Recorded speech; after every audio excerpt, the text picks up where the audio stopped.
नमस्कार, आप देख रहे हैं राष्ट्रवाणी और मैं हूं आपके साथ सुमन। उत्तर भारत इस समय भीषण गर्मी और खतरनाक हीटवेव की चपेट में है। दक्षिणी दिल्ली, उत्तर प्रदेश, पूरी दिल्ली, राजस्थान, पंजाब, हरियाणा, मध्य प्रदेश और उसके आसपास के कई राज्यों में मौसम ने रौद्र रूप धारण कर लिया है। सूरज की तपिश लगातार बढ़ती जा रही है और हालात इतने गंभीर हो चुके हैं कि मौसम विभाग ने 18 से 22 मई तक उत्तर पश्चिम भारत के कई हिस्सों में रेड अलर्ट जारी कर दिया है। राजधानी दिल्ली में तापमान 44 डिग्री सेल्सियस तक पहुंचने की संभावना जताई गई है। दिन के समय झुलसाने वाली गर्मी तो होगी ही, लेकिन इस बार रातें भी राहत देने वाली नहीं है। लगातार गर्म रातों के कारण लोगों को शरीर को सामान्य तापमान पर लाने का पर्याप्त समय नहीं मिल पा रहा है, जिससे स्वास्थ्य संबंधी खतरे और बढ़ गए हैं। उत्तर प्रदेश की बात करें तो उत्तर प्रदेश में भी हालात कम गंभीर नहीं है।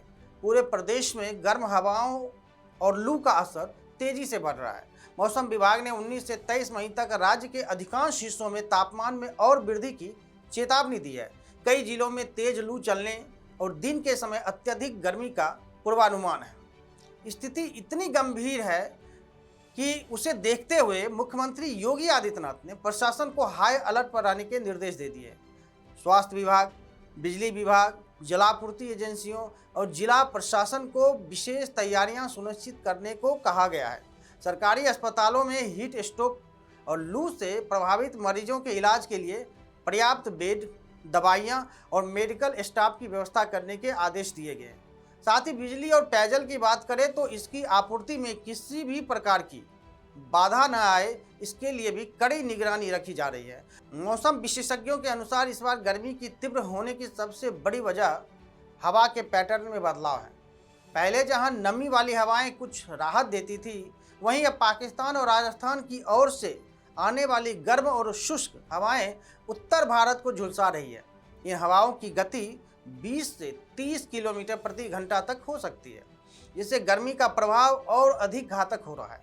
हीटवेव का खतरा केवल तापमान बढ़ने तक सीमित नहीं है, यह सीधे मानव स्वास्थ्य पर गंभीर असर डाल रहा है। Heat stroke, dehydration, low blood pressure, सिर दर्द, चक्कर आना, बेहोशी और कई मामलों में जान की जोखिम भी बढ़ सकती है। विशेष रूप से बच्चे, बुजुर्ग, गर्भवती महिलाएं, ट्रैफिक पुलिस, डिलीवरी एजेंट्स, मजदूर और खुले में काम करने वाले लोग सबसे ज़्यादा जोखिम में हैं। गर्मी का असर अब तकनीकी उपकरणों पर भी दिखाई देने लगा है। तेज धूप में मोबाइल फोन ओवरहीट हो रहे हैं, बैटरी तेजी से खत्म हो रही है, वाहन रास्ते में खराब हो रहे हैं और बिजली की मांग अचानक बढ़ने से पावर ग्रिड पर दबाव भी बढ़ रहा है। एयर कंडीशनर और कूलर की बढ़ती खपत के कारण बिजली कटौती की आशंका भी कई इलाकों में बढ़ सकती है। विशेषज्ञों का कहना है कि इस मौसम में दोपहर 12 से शाम 4 बजे तक अनावश्यक रूप से घर से बाहर निकलने से बचना चाहिए। यदि बाहर जाना जरूरी हो तो सिर को ढककर निकले, हल्के रंग के और ढीले कपड़े पहने, पर्याप्त मात्रा में पानी अपने पास रखें, ORS का घोल रखें, नींबू पानी या अन्य तरल पदार्थ लेते रहे।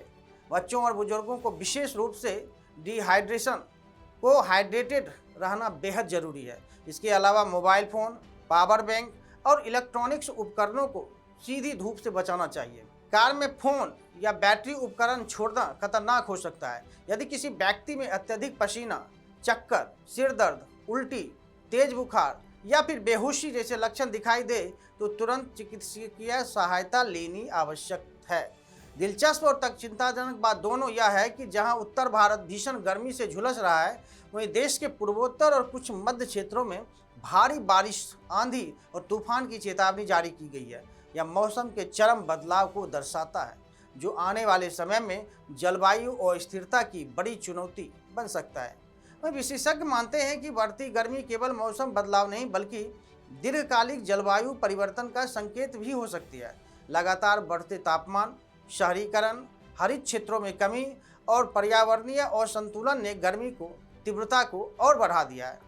फिलहाल उत्तर भारत के करोड़ों लोगों के लिए आने वाले दिन बेहद चुनौतीपूर्ण साबित हो सकता है।